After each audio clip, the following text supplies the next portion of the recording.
বোকাজানত পূৰ্বাঞ্চল টাই সাহিত্য সভাৰ ৩১তম মধ্যকালীন অধিৱেশন সম্পন্ন। কয়লা ব্যৱসায়ীৰ দ্বাৰা প্ৰহিত হোৱাৰ অভিযোগ DY365ৰ সাংবাদিক বিপিন হাজৰিকাৰ। শিমলুগুৰি আৰক্ষীৰ দ্বাৰা অবৈধ মৰণাস্ত্ৰৰ সৈতে যুৱকৰ দল কৰায়ত্ব। শিৱসাগৰৰ হাঁহচৰাত ৰেলপথৰ দাঁতিত দুৰ্ঘটনাগ্ৰস্ত অচিনাক্ত ব্যক্তিৰ মৃতদেহ উদ্ধাৰ। নাজিৰা নমাটিত বাঘৰ আক্ৰমণত গুৰুতৰভাৱে আহত ৰফিকুল আলী। হাঁহচৰা জাঠিপটীয়া গাঁৱত জয়মতী স্মৃতি দিৱস উদযাপন।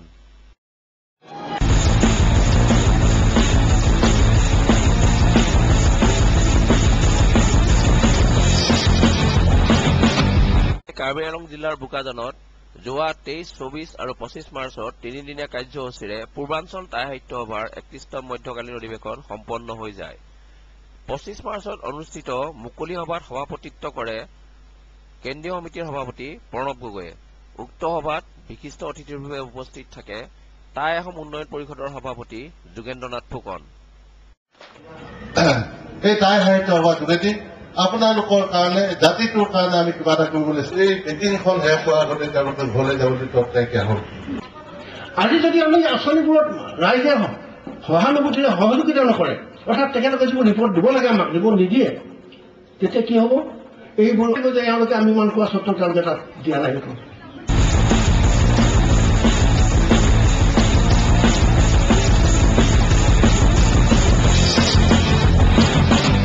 চুবুৰীয়া নগা ৰাজ্যৰ পৰা সংগৃহীত কয়লা ব্যৱসায়ৰ লগত জড়িত অসমীয়া অনা অসমীয়াকে ধৰি আজি বহু বছৰৰ পৰা সকলো এই কয়লা ব্যৱসায়ৰ অনিয়ম সম্পৰ্কীয় অভিযোগ বিভিন্ন সংবাদ মাধ্যমত মাজে মাজে সম্প্ৰচাৰ হৈ আহিছে যদিও এই ব্যৱসায়ৰ লাভৰ মুনাফা চৰকাৰী বিষয়া কৰ্মচাৰীকে ধৰি পৰোক্ষভাৱে বিভিন্ন দল সংগঠন আৰু একাংশ সংবাদকৰ্মীয়ে লাভ কৰি আহিছে বাবে এই ব্যৱসায়ৰ অনিয়মৰ অভিযোগসমূহ সংবাদ মাধ্যমৰ যোগেদি মুখৰোচকৰ খবৰৰূপে পৰিগণিত হোৱাৰ বাদে জনসাধাৰণে বিশেষ একো ফলাফল দেখিবলৈ পোৱা নাই।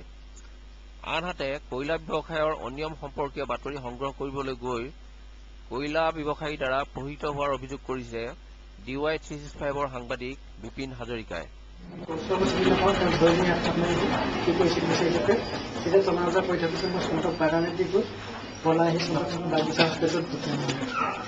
কিমান সময় হৈছিলে ঘটনাটো?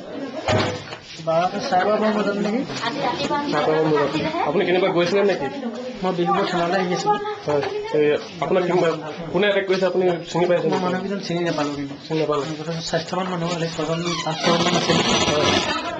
হাতত এজনে খালী হাতেৰে আক্ৰমণ কৰিছে, দুজনৰ হাতত কাঠৰ খুন্দা আছিলে। ঠিক দুজনে কাঠৰ খুন্দা দিছে, এজনে সম্পূৰ্ণ হাতে আক্ৰমণ কৰিছে। আৰু এজনে ভৰি মোৰ সোঁ ভৰিটোত জোতা দি গছৰ পিছত পৰি যোৱাৰ পিছত তাৰপিছত তেওঁ কোনফালে গুচি গ'লগৈ? তেওঁলোকক মই নেদেখিলোঁ। যেতিয়া মোক পৰি যোতে কাঠৰ খুন্দাটোৰে মূৰত মাৰ মাৰি দিবলৈ এজন দোকানী হয়, সেইজনে ধৰি আহি কি কৰিছে বুলি তেতিয়া সেই ধৰি টনা যোৱাৰ পথতে মই সেই মুহূৰ্ততে পলালোঁ। আজি মোৰ কেমেৰাটো আছিলে, সেইটো সম্পূৰ্ণ তেওঁলোকে ভাঙিলে, ভাঙি তাৰ ভৰিয়ে গুৰি কৰি দিলে আৰু মোবাইলটো তেওঁলোকে কাঢ়ি ল'লে আৰু মোৰ যে বাইকখন আছিলে সেই বাইকখনো তাতে তেওঁলোকে আবদ্ধ কৰি ৰাখিলে। মই পলাই চন্দ্ৰ বাগিচাইদি আহি বাগিচা হস্পিটেলত ভৰ্তি হ'লোঁ। যিখিনি তেল ডিপুত মানে কয়লা গাড়ী আছিলে অভাৰলোডত, সেইখিনি মানে সাংবাদিক বিপিন হাজৰিকাই এনেকৈ ফটো লৈ আছিলে। সেই সময়তে মানে কয়লা বেপাৰী 4-5 জনতকৈ বেছি হ'ব, সিহঁতি মানে খেদি আহি কিনে বাটে মুখে গুচিয়াই আৰু মানে কেমেৰাটো ভাঙি দিছে, চিনেমা কৰি পেলাই। আপুনি সেই সময়ত ক'ত আছিল? মই সেই সময়ত মানে তাৰ লগতে আছিলোঁ, লগত মানে অকণমান আঁতৰত মানে দুয়োটাই বোলো চাহ খাম বুলি ভাবিছিলোঁ। সি ক'লে বোলে মই ফটোখিনি লৈ লওঁ, লৈ থাকোঁতে মানে মোৰ মুখাগতে এনেকুৱা হ'ল। তাত কেইজনীয়া গ্ৰুপ আছিলে? গ্ৰুপটো মানে এটা মানে প্ৰায় 10জনীমান গ্ৰুপ হ'ব, কিন্তু মানে হ'লেও মানে 4জন মানে পুৰা গেট লৈছে। আৰু তাত তেওঁলোকে কি কি মানে হেৰিয়ে আক্ৰমণ কৰিছে? বিশেষকৈ হাতেৰে মাৰিছে, আৰু সি পলাই মানে পলাই দিছে। আৰু আমি জানিবলৈ পাইছোঁ যে চোকা অস্ত্ৰ লৈ পেলাই মানে তেওঁক আক্ৰমণ কৰিবলৈ উদ্যত হৈছিলে আৰু সেই সময়তে তেওঁ পলায়ন কৰিছে। আপুনি কি দেখিছিলে? হয়, মই মানে তাক মানে মাৰিবলৈ উদ্যত কৰা মানে দেখিছোঁ, তাৰ যাৰ ফলত সি পলাই আহিছে। এইটো অভাৰলোডৰ গাড়ী অহৰহ যোৱাৰ কাৰণে এজন ফটো সাংবাদিক নাম বিপিন হাজৰিকা বুলি মই জানিব পাৰিছোঁ। তেওঁ আহি পেট্ৰল পাম্পৰ ওচৰত ৰাস্তাৰ সৌন্দৰ্য ৰূপৰ কাৰণে ৰাস্তাৰ ওপৰত প্ৰথম তেওঁ এটা ফটো সংগ্ৰহ কৰিছে। তেনেতে কয়লা গাড়ী আহিছে, কয়লা গাড়ী অহাত কয়লাৰ যি পাৰ্টি আছে মাফিয়া ইয়াত তেওঁলোকে দেখিলে যে এইটো আমাৰ এগেইনষ্টত এটা নিউজ কৰিব লৈছে আৰু কথা নাই, তেওঁ আহি তেওঁলোকে বেৰি ধৰি মাৰপিট কৰিছে। আৰু এইটো এতিয়ালৈকে চিনাক্ত আমি কৰা হোৱা নাই, কিন্তু আপোনালোকৰ মুখৰ পৰাই জানিব পাৰিছো। কিন্তু মই ঘটনাস্থলীত গৈ পেলাই যিটো গম পালো, এজন ডিব্ৰুগড়ৰে আছে, নাম দীপু আহমেদ বুলি, আৰু এজন শিমলুগুৰি আছে বুলি গম পাইছো, তাজ আহমেদ, আৰু এজন নবুল আহমেদ, এইটো আপোনাৰ চেৰেকাপাৰৰ, আৰু এজন অজিত বৰগোহাঁই, এখন স্কৰ্পিঅ' গাড়ীৰ মালিক বুলি পেলাই মানে ঘটনাস্থলীত অজিত বুঢ়াগোহাঁই।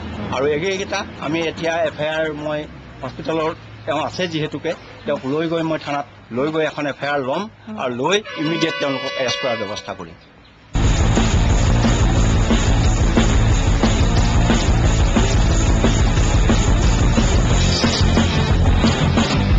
অলপতে শিমলুগুৰি আৰক্ষীয়ে এটা 9mm পিষ্টলৰ সজীৱ গুলীৰ সৈতে বিমান বৰা, বিনোদ বসুমতাৰী আৰু আন এজন যুৱকক আটক কৰে। আৰক্ষীয়ে যুৱককেইজন আন্তঃৰাজ্যিক অবৈধ মৰণাস্ত্ৰ সৰবৰাহ কৰা দলৰ সদস্য বুলি সন্দেহ কৰিছে। মোৰ নামটো বিমান বৰা। ঘৰ ক'ত তোমাৰ? মোৰ ঘৰ বোকাখাট। বোকাখাট। তোমাৰ আৰক্ষীয়ে কিয় এৰেষ্ট কৰিছে? মোৰ ঘৰত বন্দুক পালে। বন্দুক পালে? কাৰ আছিলে সেইটো বন্দুকটো? বন্দুকটো কমল গগৈৰ পৰা আছিলে। কমল গগৈৰ পৰা মানে মই আনিছিলোঁ, মানে মই ঘূৰাই কৰি তেনেকুৱা মালিকক। মালিকৰ নামটো কি? আয়ং কইনাক। ঘৰ ক'ত তেখেতে? তেওঁৰ ঘৰ নাগিনীমৰা। নাগিনীমৰা। তুমি বন্ধুটো কিয় ৰখাইছিলা তোমাৰ ওচৰত? মোক ঘূৰাই দিবলৈ দিছিলে কমল গগৈ, সোণাৰী কমল গগৈ। সোণাৰী কমল গগৈ ঘূৰাই দিবলৈ কৈছিলে? কাক দিবলৈ কৈছিলে? আয়ং কইনাক। আয়ং কইনাক। এই কমল গগৈ কি হয় তোমাৰ?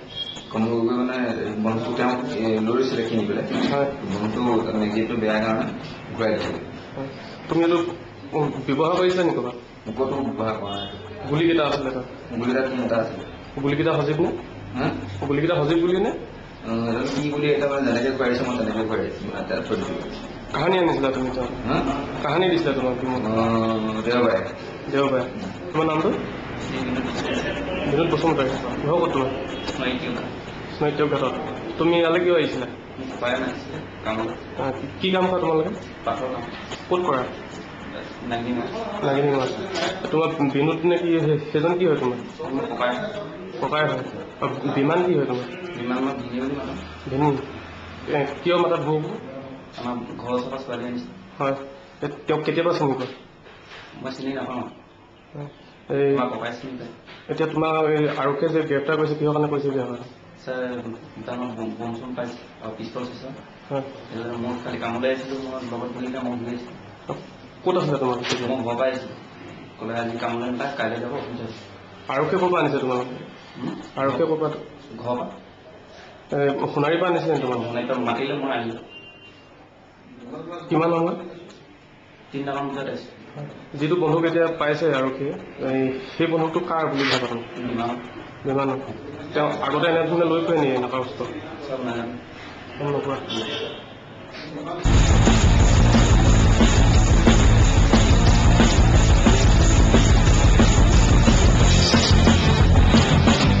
কাছৰা কুজিবালিত শিৱসাগৰ মৰাণ সংযোগী ৰেলপথৰ দাঁতিত দুৰ্ঘটনাত পতিত এজন অচিনাক্ত ব্যক্তিৰ মৃতদেহ উদ্ধাৰ কৰা হয়। স্থানীয় ৰাইজ আৰু ৰেল প্ৰশাসনে ব্যক্তিজন মানসিকভাৱে বিকাৰগ্ৰস্ত অথবা ভিখাৰী বুলি সন্দেহ কৰিছে।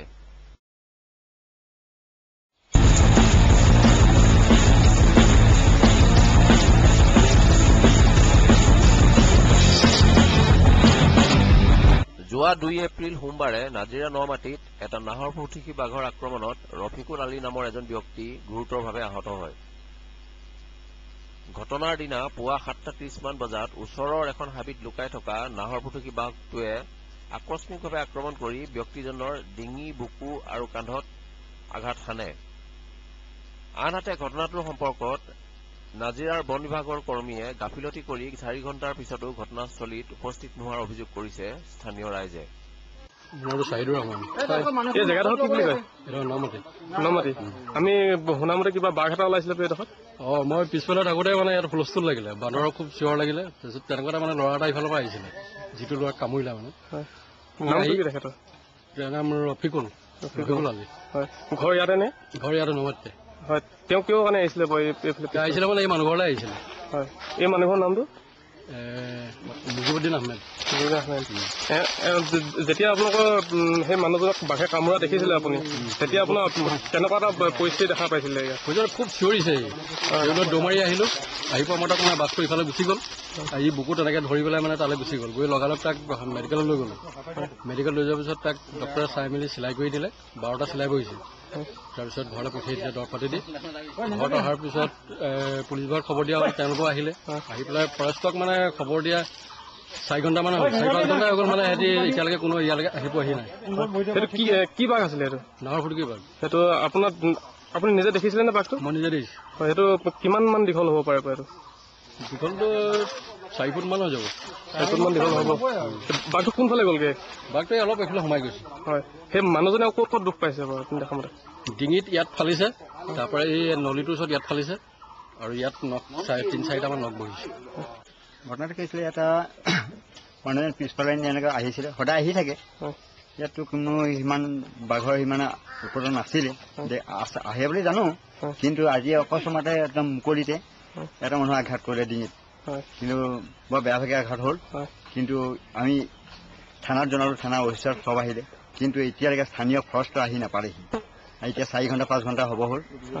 এতিয়া এজন যে ফৰেষ্টৰ মানুহ আমি দেখা পাইছো, সেইজন বিহুৰ পৰা আহি পালেহি, লক্ষ্মীজান বিহুৰ পৰা আহি পালেহি। কিন্তু আমাৰ নাজিয়া ফৰেষ্ট ইমান এতিয়া আহি পোৱাহি নাই। তেওঁলোকৰ লগত যোগাযোগ কোনে কৰিছিলে? যোগাযোগ আমি গোটেই ৰাইজে কৰিছিলো, আৰু নাজিয়া অচি থানাই কৰিছিলো। নাজিয়া আৰক্ষী ভাৰপ্ৰাপ্ত বিষয়াই যোগাযোগ কৰিছিলে তেখেতসকলৰ লগত। তেখেতসকলে কিন্তু এতিয়ালৈকে আহি পোৱাহি নাই। আৰু সুদূৰ আপোনাৰ লক্ষ্মীজান বিহুবৰ পৰা আহি পেলাই বিট অফিচাৰ পাইছেহি। তেখেতে জনালে যে মোৰ এৰিয়া নপৰে, তথাপিতো মই ৰাইজৰ সহায়ৰ কাৰণে আহিছো। গতিকেলৈ তেখেতলৈ আমাৰ ধন্যবাদ থাকিল। আৰু নাজিয়া থানাৰ সকলো বিষয়ববীয়ালৈ ধন্যবাদ আছে। কিন্তু যোৱা বছৰো এনেকুৱা কণ্ডিশ্যন হৈ গৈছিলে, তেখেতসকলক মানে ৰাইজৰ অভিযোগ দিলে যে আপোনালোকে পিঞ্জা এটা বহাওক আৰু বাঘটো কিবা ব্যৱস্থা কৰক। তেখেতসকলে একো মানে কোনো ব্যৱস্থা নল'লে, আৰু তাৰ পৰিণতিত আজি আকৌ এই ঘটনাটো হৈছে। আপোনালোকৰ ফৰেষ্টক খবৰ দিয়া কিমান সময় হৈ গ'ল? এতিয়াতো 4-5 ঘণ্টা হ'ল। 7:30 দিছিল। 7:30 বজাত দিছিলে, এতিয়ালৈকে আহি পোৱাহি নাই। লগে খবৰ দিয়া হৈছে। সেইটোতো আমাৰ ফালৰ পৰা দিয়া হৈছে, আৰু আপোনাৰ থানাৰ ফালৰ পৰা দিয়া হৈছে। থানাই নিজে খবৰ দিছে, কিন্তু এতিয়ালৈকে পোৱাহি নাই।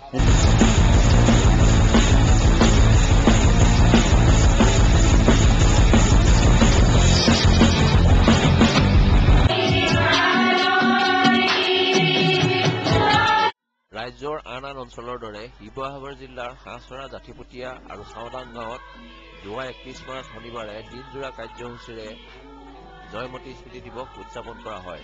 কাৰ্যসূচীৰ লগত সংগতি ৰাখি স্থানীয় যুৱতী আৰু মহিলাসকলে জয়মতী নাট মঞ্চস্থ কৰাৰ লগতে সন্ধিয়া বাৰেৰহণীয়া সাংস্কৃতিক সন্ধ্যা অনুষ্ঠিত কৰা হয়।